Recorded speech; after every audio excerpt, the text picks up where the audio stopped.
Hello, my name is Wes. I'm with Pack Rabbit Plants, and today I'm going to show you how to make a wicking bucket. All right, so a wicking bucket is basically a 5-gallon bucket. You have a pipe running down the bottom so that you're basically watering from the bottom, and it stores the water at the bottom. You have a hole drilled down here for a drain so that things don't get too soggy in there. And this is good because it saves water and it encourages root growth to go down deeper and be stronger and more full. To make the bucket, basically you start out with a 5-gallon bucket. You see I drilled a hole there. It was 4 inches. Depends upon what you want to do, I guess. But I do 4 inches on that. You get the 1-inch PVC. I get the flimsy stuff also. So instead of the thick stuff, which is Schedule 40, you don't need to pay that much extra for it.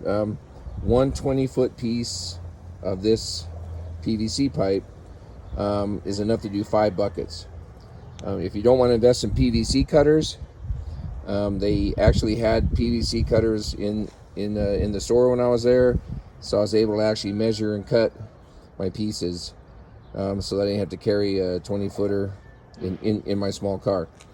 You also will need an end pipe cap, 90-degree elbow, and I put this coupler at the top because it makes it easier to put the hose into and more efficient to fill.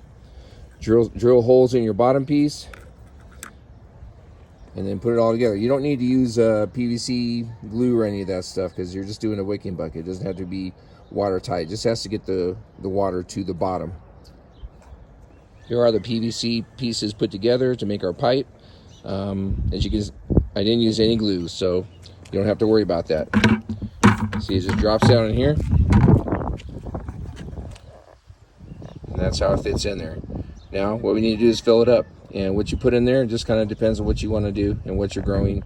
For the bottom layer of my bucket, I'm using geolite, which is basically terracotta pebbles, and they're good because they absorb the water, soak it up, and then they keep it moist longer in there.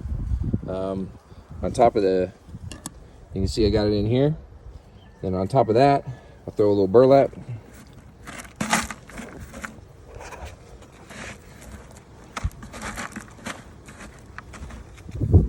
So you got the burlap in there now. And then I like to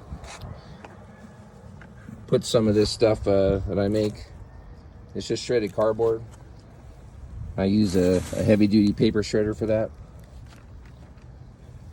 That'll break down just like compost. So put a little bit on there, and then after that you just fill with the soil of your choice. Make sure that if you want to use the handle, that you got it set to clear that, or you can just take it off if it's in the way. I'm also going to use, once I put my planting soil in, I'm going to throw in some worms and also some azomite. Okay, here you can see we have some plants in the bucket. I'm going to go ahead and fill it. You can see how that fits easier down there with the coupler. And then down here is where the drain's going to come out when it's full.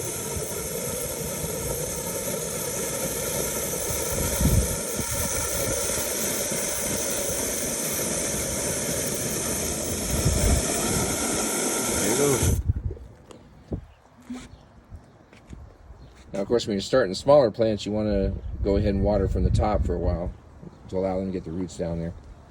And that's basically it. And a simple, cheap, easy way to efficiently water and grow some great plants.